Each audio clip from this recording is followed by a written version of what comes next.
I have actually got a good news story for you guys today. And what's even more wild is this is a story about Canadian federal politics. You guys might remember that in a recent interview on my podcast, NDP leadership hopeful Tony McQuail did something that I haven't seen in politics before. He temporarily paused his campaign's fundraising efforts so that he could push those donations towards Tanille Johnston. Here's that clip, and then I've got some huge updates for you. We're going to stop fundraising.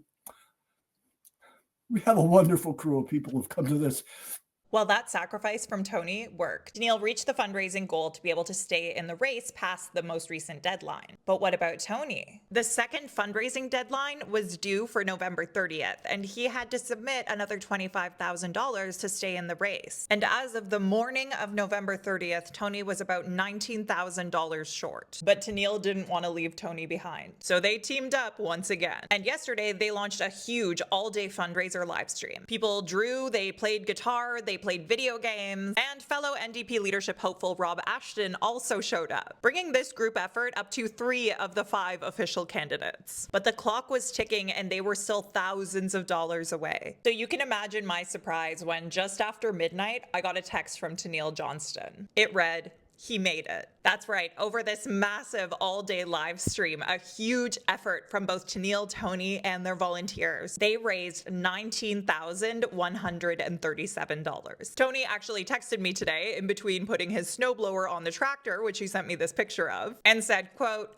"It was a wonderful day and just spoke to the hunger that people have for dealing with the real problems that we face as a society, both in terms of the environment and in terms of inequity. It also shows that when we work together and cooperate and collaborate, we can overcome what seem impossible hurdles, whether it's first past the post, wealth inequality, environmental collapse, or a leadership race not really structured to make it easy for ordinary folks to participate. I am so pleased and proud of the team that put this together in basically a day after the leadership debate. I'm also so appreciative of the artists, musicians, candidates, and activists who gave their time to this live stream. Go well and stay well, my friends." Tanille also texted me today. She told me, quote, "I was so shocked at Tony's generosity and recognition when he made the call to pause fundraising until I was over the most recent paywall. We hustled as a team to try to get the funding as quickly as we could because we all wanted to rally to ensure Tony made it too. And we did it. It took a combo of our teams and a 17-hour live stream, but we did it.